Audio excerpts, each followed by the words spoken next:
people mumeze neza turabasuhuje muri Samtech rero turakurarikira wowe wifuza kubana natwe ku itariki 30 z'uku kwezi dufite icyo bita umuhuro tuzahurira Gashora la Paris kuri hoteli rwose niho tuzakora umuhuro abantu mukunda koga abantu mukunda gukina beach volleyball turakuraritse kuzaza kubana natwe ahangaha rero muri no muhuro wacu tuzavugiramo ibintu byinshi bitandukanye uburyo abantu bashobora kujya hanze mu buryo butandukanye tuzavuga amahirwe aboneka ku bantu bamaze kuba abanyamuryango ba Samtech aha ndetse tuzakora n'igikorwa cyo gutora komite izayobora umuryango wa Samtech mu gihe cy'imyaka 2 so twigiremo n'ibindi bintu bitandukanye uburyo abanyamuryango ba Samtech mu gihe bageze hanze bakwiye kujya bakirwa bakwiye kujya babona abantu babakira akabaha karibu so rero turakwereka kutazabura niba wifuza kubana natwe kandi ukabukunda ibintu dukora ukuvuga ko rero kuri uwo munsi rero ni umunsi w'amateka ku bantu bifuza kuzabana natwe ni mu rwego rwo gukomeza kubaka ubumwe ubufatanye n'iterambere ry'abagize umuryango wa Samtech Global Solution uyu muhuro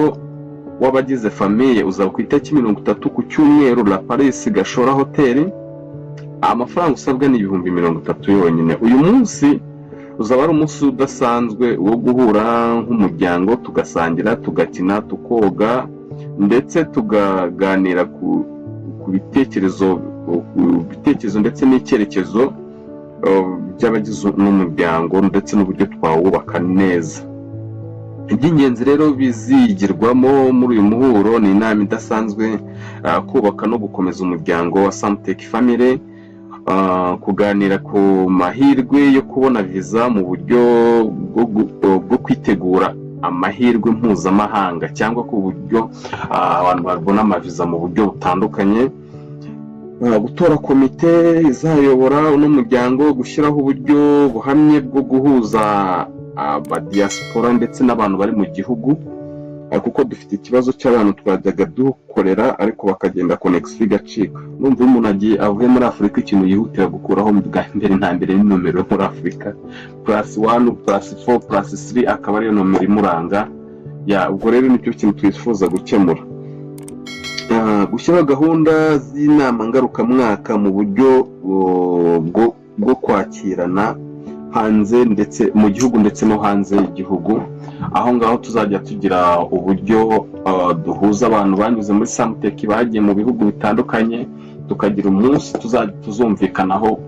abajya babishobora bakajya baraza mu Rwanda cyane cyane nko mu kwezi kwa 12 mu minsi mikuru ubwo nibwo buryo twifuza kuba twakubakamo uno muryango ibindi ni love connection opportunity corner around the world guteza imbere ubukerarugendo bw'umuco n'isano nyarwanda rero mu by'ukuri n'ibyo bizigirwamo nta munyamuryango wa Samtech ukwiriye kwihererana amahirwe kwiheba cyangwa kubura aho ashobora kubona amahirwe mu gihe dufite abantu bari mu bihugu bitandukanye rero turagutumiye wowe inshuti mu byo abantu bazungukiramo kubona inshuti nshya kubaka connection zikomeye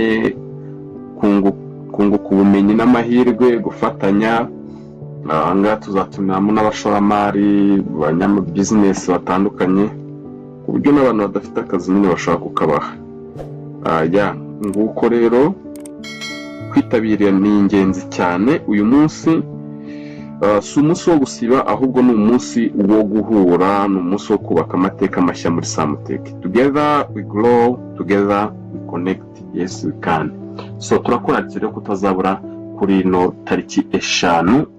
ku itariki 30 z'ukwa gatanu zizaba ari ku cyumweru so rero abantu mukunda koga mutegura amateni de sport mutegura imyenda yo kogana abantu mutaherukaga gukina imikino itandukanye uyu ni wo mwanya so rero ni ahantu heza cyane abantu bashaka kuzatembera mu bwato icyo ni ikiyaga rwose cyiza abantu bifuza kuzatemberamo bashaka kuzatemberamo tukurarikiye kutazabura ni ukujya kunywa, gusangira, kwenjoyinga. Tumira inshuti yawe, nta muntu uhejwe. Rero watumira inshuti yawe kuko nta muntu uhejwe nk'uko twabibabwiye. Umuntu wese yifuza ko twazafatanya kuri uno munsi, tuguhaye ikaze rwose. Turifuza kubaka umuryango mugari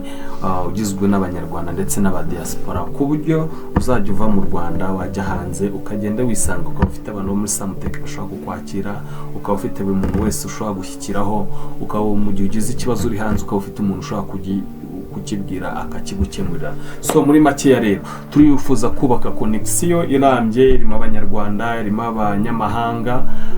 byose biturutse mu muryango wa Samutec. So rero aka niko kanya kugira ngo wowe wifuza kuba wajya hanze, we never know, ntabwo wamenya amahirwe yawe, ntabwo wamenya umusometi wawe yaturuka, ntabwo wamenya ubufasha ushobora kuba wahabwa uturutse muri Samutec. Muri Samutec rero ibikorwa twifuza kuzakora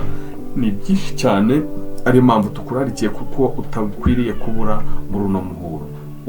Uyu wa Samutec yakubera umuryango, umuntu udafite famiye twakubera umuryango mwiza. Aka niko kanya ko kubaka umubano kandi ukomeye hamwe na Samutec. Murakoze rero, nomero ni iyo ngiyo, muraza kuduhamagara abantu bifuza kuzaboneka muri uno muhuro, ndetse turi muri uno muhuro tuzanategura n'ubukerarugendo dufite mu kwezi kwa gatandatu muri pariki y'Ibirunga. So murakoze rero.